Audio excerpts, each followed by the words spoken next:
দূর থেকে দেখি মাগো কবর তোমার,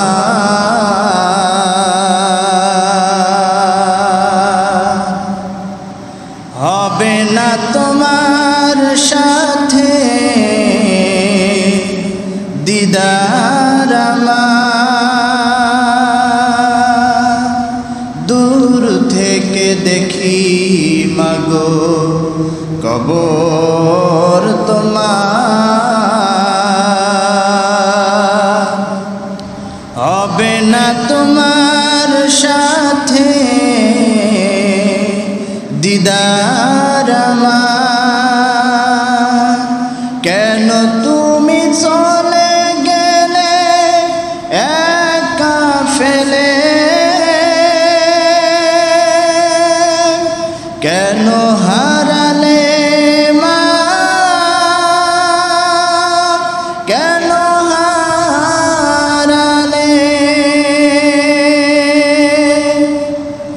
আমাকে একা ফেলে চলে গেলে।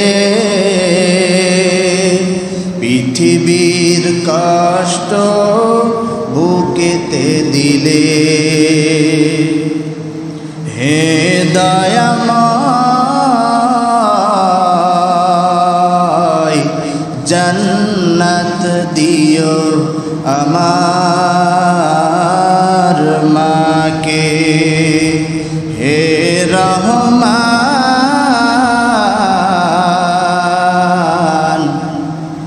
জান্নাতে দিও আমার মাকে। প্রিয় বন্ধুগণ আমার,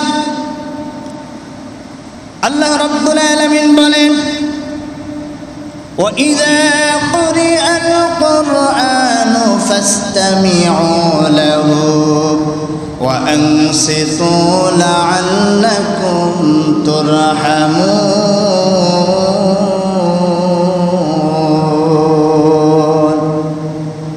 আল্লাহ রাব্বুল আলামিন বলেন, ও আমার বান্দারা, وَإِذَا قُرِئَ الْقُرْآنُ, যখন তোমাদের সামনে আমি আল্লাহর কোরআন তেলাওয়াত করা হবে, তাফসীর করা হবে, ফাসতামিউ লাহু, তোমরা যদি ধৈর্য সহকারে শ্রবণ করতে পারো, মনোযোগ সহকারে যদি তোমরা শ্রবণ করতে পারো বান্দা, লাআল্লাকুম তুরহামুন, আমি আল্লাহ রাব্বুল আলামিন বৃষ্টির মতো বারিধারা তোমাদের উপরে আমি আল্লাহ রাব্বুল আলামিন রহমত বর্ষিত করতে থাকব। একটু জোরে জোরে বলে সুবহানাল্লাহ। প্রিয় বন্ধুগণ আমার, তাহলে কোরআন যদি আমরা শুনি, তাহলে আমাদের উপরে যিনি রহমত বর্ষিত করবেন তিনি কে? আল্লাহ পাক রব্বুল আলামিন আমাদের উপরে রহমত বর্ষিত করবেন। মুসলমান বন্ধুরা আমার, এই কোরআন আমরা তেলাওয়াত করি, মানুষ শোনে, কিন্তু আল্লাহর নবী, বিশ্ব নবী মুহাম্মদুর রাসূলুল্লাহ সকলে জবান খুলে বলে সাল্লাল্লাহু আলাইহি ওয়াসাল্লাম। আল্লাহর নবী, বিশ্ব নবী যখন মসজিদে নববীতে এই কোরআন দিয়ে নামাজ পড়াতেন, আবু জেহেল, আবু লাহাব, উতবা, শাইবা, ওয়ালিদ ইবনে মুগিরা, আল্লাহর নবী মসজিদে নববীতে নামাজ পড়ায়।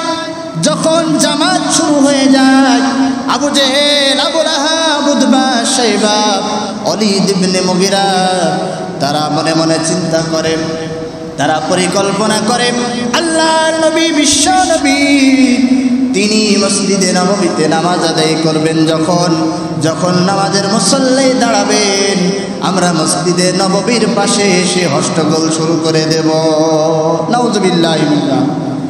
আর আমরা যদি এই হট্টগোল শুরু করে দিতে পারি, আল্লাহর নবী এবং সাহাবীরা যেইভাবে নামাজ পড়তে বলেছেন আল্লাহ, ওইভাবে তারা কিন্তু নামাজ আদায় করতে পারবে না। প্রিয় বন্ধুগণ আমার, আবু জেহেল, আবু লাহাব যখনই এই চিন্তা ভাবনা করলেন আল্লাহর নবীর উপরে তিনি সুন্দরভাবে নামাজ আদায় করতে দেবেন না। ও মুসলমান ইমানদার, আজকের জমিনে এমন মানুষ পৃথিবীতে আছে যখন মসজিদে হুজুর কোরআন তেলাওয়াত করে, কোরআন দিয়ে আলোচনা করে, তাফসীর করে, চায়ের দোকানে ঘন্টাতে ঘন্টা পার হয়ে যায়, কোনো চুলকানি হয় না, অলসতা আসে না। কিন্তু হুজুর যদি 2-1 মিনিট আলোচনা বেশি করে ফেলে, ঘড়ির টাইম যদি একটু বেশি হয়ে যায়, এমন নামধারী মুসলমান আছে যাদের গায়ের ভিতরে জ্বালা পোড়া শুরু হয়ে যায়। আছে না না? কথা বলেন, আছে না নাই? বন্ধুগণ আমার, তাহলে মুনাফিক আল্লাহর নবীর জামানা থেকে এসেছে, আর ওই মুনাফিক আল্লাহ রাব্বুল আলামিন জানিয়ে দিয়েছেন মুনাফিক সেই জামানা থেকে শুরু হয়েছে। যতদিন পর্যন্ত দুনিয়া থাকবেন ততদিন পর্যন্ত মুনাফিক থাকবে। কথা বলেন ঠিক না বেঠি? মুসলমান বন্ধুরা রে আমার, আর এই মুনাফিক কারা? আল্লাহ পাক রব্বুল আলামিন পবিত্র কোরআনুল কারীমের ভিতরে স্পষ্ট ভাবে জানিয়ে দিয়েছেন। সকলে বলি সুবহানাল্লাহ।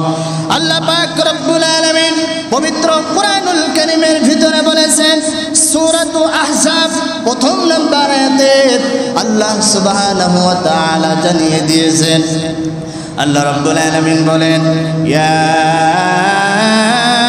আইয়ুহান নবী ইত্তাকিল্লাহ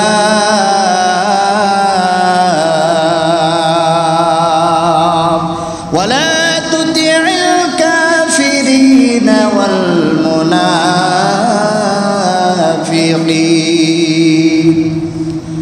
আল্লাহ রাব্বুল আলামিন বলেন, ইয়া আইয়ুহান নবী ইত্তাকিল্লাহ, হে নবী আপনি আল্লাহকে ভয় করুন। কাকে বলছেন ভয় করার কথা বলেন তো? স্বয়ং আল্লাহ রাব্বুল আলামিন বিশ্ব নবীকে বলছেন, ইয়া আইয়ুহান নবী ইত্তাকিল্লাহ, হে নবী আপনি আল্লাহকে ভয় করুন। আপনাদের কাছে যদি আমি প্রশ্ন করি, বলেন তো আল্লাহর নবী কি আল্লাহকে ভয় করেন না? কথা বলেন, আল্লাহর নবী ভয় করেন না? আল্লাহর নবী ভয় করেন, তবু আল্লাহ রাব্বুল আলামিন তার নবীকে বলছেন, ইয়া আইয়ুহান নবী ইত্তাকিল্লাহ, হে নবী আপনি আল্লাহকে ভয় করুন। বন্ধুগণ আমার, আল্লাহর নবীর মাধ্যমে আমাদেরকে গোটা পৃথিবীর মানব জাতিকে আল্লাহ পাক রব্বুল আলামিন জানাতে চান, আমি নবীকে ভয় করার কথা বলেছি। শুধু নবী ভয় করবে না, সাহাবীরা ভয় করবে না, পৃথিবীর শুরু থেকে যত মানুষ এই দুনিয়াতে আসবে প্রত্যেকটা মানুষকে আমি আল্লাহ পাক রব্বুল আলামিনকে ভয় করা লাগবে। প্রিয় বন্ধুগণ আমার, তাহলে শুধু নবীরাই যে আল্লাহকে ভয় করবে, আমাদেরকে ভয় করা লাগবে না, এমন কথা কি আল্লাহ বলেছেন? বলেন তো, বলে না। আল্লাহ রাব্বুল আলামিন বলেন, ইয়া আইয়ুহান নবী ইত্তাকিল্লাহ, হে নবী আপনি আল্লাহকে ভয় করুন। প্রিয় বন্ধুগণ আমার, কিন্তু দুঃখজনক হলেও সত্য কথা, আজকে নবী রাসূল সাহাবীরা আল্লাহকে ভয় করেছেন, কিন্তু আমরা আজকে দাবি করি মুসলমান, মুসলমানের সন্তান আমরা দাবি করি, কিন্তু আজকে দেখেন আমরা কিন্তু আল্লাহকে ভয় করি না। কথা বলেন ঠিক না বা ঠিক? মুসলমান বন্ধুরা আমার, যদি আমরা আল্লাহকে ভয় করতাম, গত কিছুদিন আগের ঘটনা, আমাদের সোহাগ ভাই তিনিও কিন্তু আমাদের একজন মুসলমান ভাই। কথা বলেন ঠিক না বা ঠিক? তিনিও একজন মুসলমান, মায়ের সন্তান, একজন মুসলমান, কিন্তু তাকে নির্মমভাবে কোনো অন্যায় নাই, তার কিছু টাকা চাঁদার জন্যে আজকে সেই সোহাগ ভাইকে আজকে আমরা মুসলমান তাকে দুনিয়া থেকে বিদায় করে দিলাম। বন্ধুগণ আমার, কিন্তু আজকে দেখেন যদি আমাদের ভিতরে ভয় থাকতো, আল্লাহর ভয়, ইয়া আইয়ুহান নবী ইত্তাকিল্লাহ, যদি তাকওয়া আল্লাহর ভয় যদি আমাদের ভিতরে থাকতো, তাহলে অন্যায়ভাবে কিছু টাকার জন্য আজকে একজন মুসলমান ভাই আর একজন মুসলমান ভাইকে কখনোই আমরা হত্যা করতে পারতাম না। কথা বলেন ঠিক না বেঠি? প্রিয় বন্ধুগণ আমার, তাহলে আল্লাহর ভয় আমাদের কোথায় গেল আজকে? আল্লাহর ভয় আমরা কিভাবে করছি? প্রিয় বন্ধুগণ আমার, আজকে দেখেন একজন মুসলমানকে হত্যা করা এটা কি সাংঘাতিক ব্যাপার বলেন তো? এটা বিশাল একটা ব্যাপার। রাসূলুল্লাহ সাল্লাল্লাহু আলাইহি ওয়াসাল্লাম জানিয়েছেন একটা মানুষকে হত্যা করা কুফরি। একটা মানুষকে হত্যা করা কি বলেন তো? কুফরি। আর আজকে আমরা দাবি করি মুসলমান, আমরা দাবি করি মানুষ, এরপরে আমরা মুসলমান হয়ে আরেকজন মুসলমানকে হত্যা করে ফেললাম। প্রিয় বন্ধুগণ আমার, তাহলে আল্লাহ পাক রব্বুল আলামিন বলেন ইয়া আইয়ুহান নাবিয়্যু তাকিল্লাহ, হে নবী আপনি আল্লাহকে ভয় করুন। বন্ধুগণ আমার, তাহলে নবীর মাধ্যমে আল্লাহ পাক রব্বুল আলামিন আমাদেরকেও জানিয়েছেন হে নবী শুধু আপনি ভয় করলে হবে না, আপনার যারা উম্মত হয়ে দুনিয়াতে আসবে আপনার উম্মতদেরকেও আমি জানিয়ে দিলাম আপনার উম্মতেরাও কিন্তু আমাকে ভয় করবে। আমাদেরকেও ভয় করা লাগবে কি লাগবে না? আমাদেরকেও ভয় করা লাগবে। বন্ধুগণ আমার, এরপরে আল্লাহ পাক রব্বুল আলামিন বলছেন ওয়ালা তুতি'ল কাফিরিন ওয়াল মুনাফিকিন, হে নবী আপনি আমি আল্লাহকে ভয় করবেন এবং যারা মুনাফিক যারা কাফির তাদের আনুগত্য তাদের অনুসরণ যেন আপনি করবেন না। কাদের আনুগত্য কাদের অনুসরণ করা যাবে না বলেন তো?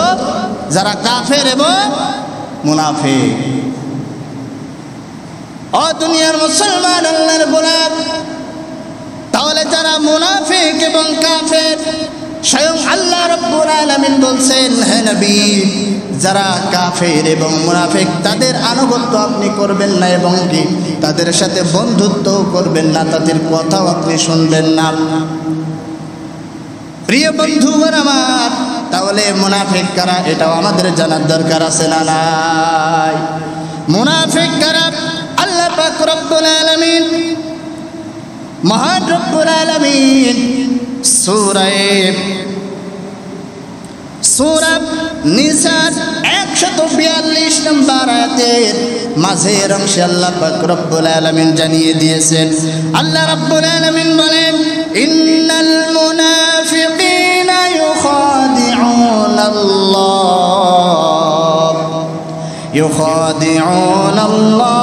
ওয়া হুয়া খাদিউহুম وإذا قاموا إلى الصلاة قاموا كسالى।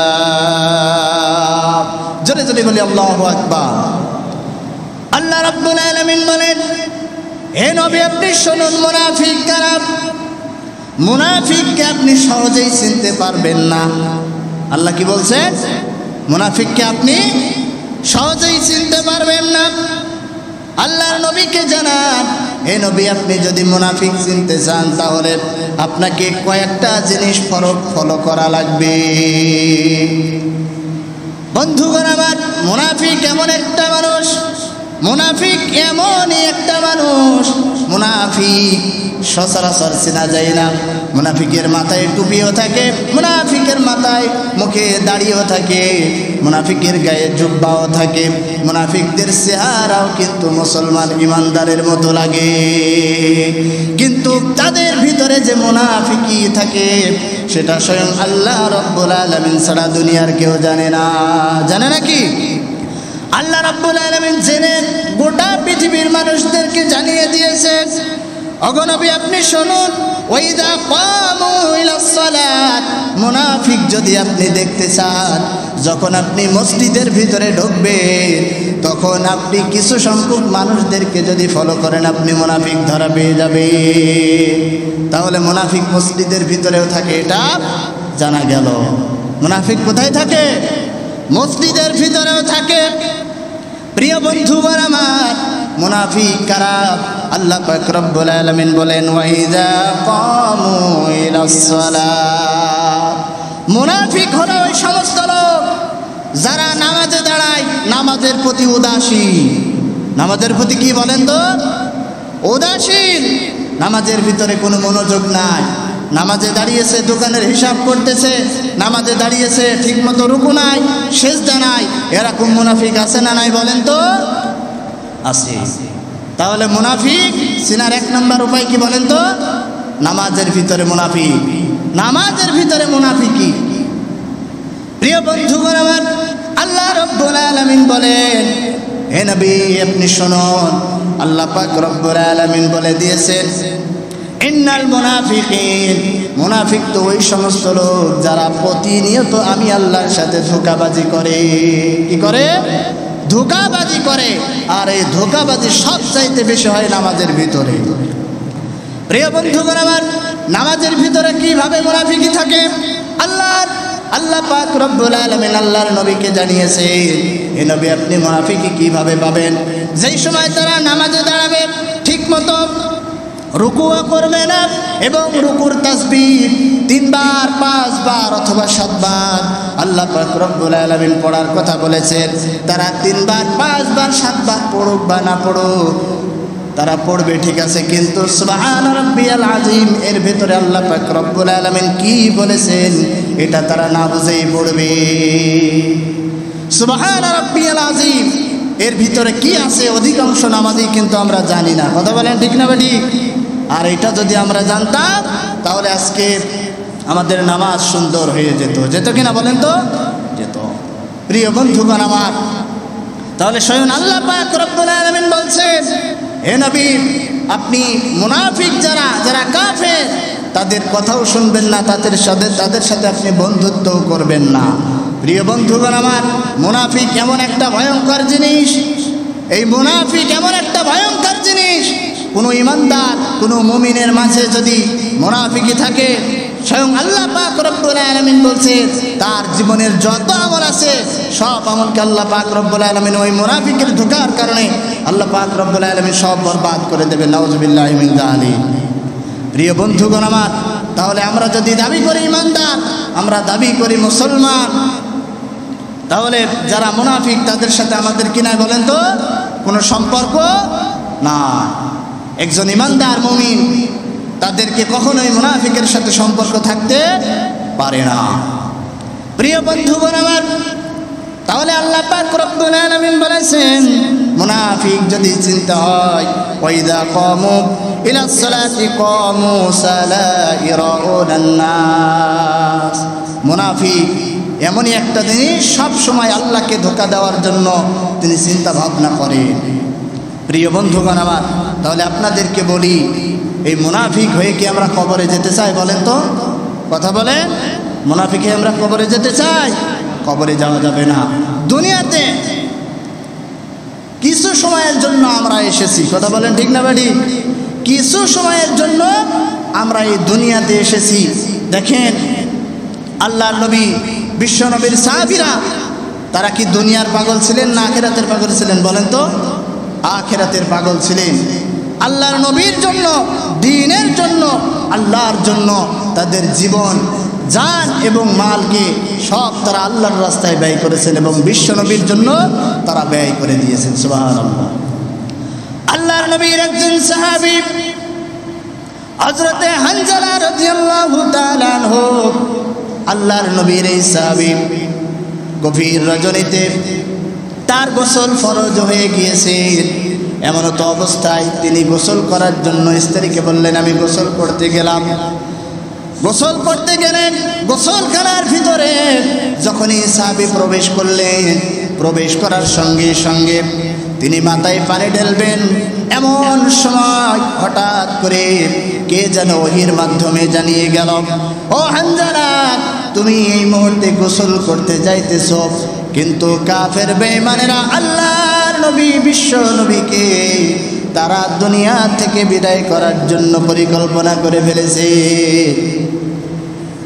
ও হানজালা তুমি এখন এই মুহূর্তে গোসল করতে যাইতেছ। সেই সময় আল্লাহর নবীর সাহাবী হযরতে হানজালা রাদিয়াল্লাহু তাআলা আনহু গোসল বাদ দিয়ে তার স্ত্রীকে ডাক দিয়ে বললেন, প্রাণের স্ত্রী আমার, ঘরের ভিতরে যে তরবারি আছে ওই তরবারিটা তুমি আমার কাছে এনে দাও। সেই সময় স্ত্রী ডাক দিয়ে বললেন, প্রাণের স্বামী আমার, আপনি গোসল করতে গেলেন, গোসল করা বাদ দিয়ে কেন আপনি তরবারি চান? সেই সময় হানজালা বললেন, ও আমার স্ত্রী, আমি গোসল করবে কি জন্য? আমি গোসল করতে গেলাম, এমন সময় কে যেন ওহির মাধ্যমে আমাকে জানিয়ে দিয়ে গেল, হানজালা তুমি গোসল করতে যাইতেছো। আল্লাহর নবী, বিশ্ব নবীকে কাফের বেঈমানেরা দুনিয়া থেকে বিদায় করে দিচ্ছে। আমার গোসলের কোনো প্রয়োজন নাই, আপনি আমার তরবারিটা হাতে দেন। তরবারিটা যে সময় হাতে দেওয়া হলো, হানজালা রাদিয়াল্লাহু তাআলা আনহু জিহাদের ময়দানে অংশগ্রহণ করলেন। জিহাদ শুরু হয়ে গেল। প্রিয় বন্ধুগণ আমার, জিহাদ শুরু হয়ে যাওয়ার পরে এক পর্যায়ে হযরতে হানজালাকে কাফের বেঈমানেরা শহীদ করে দিল।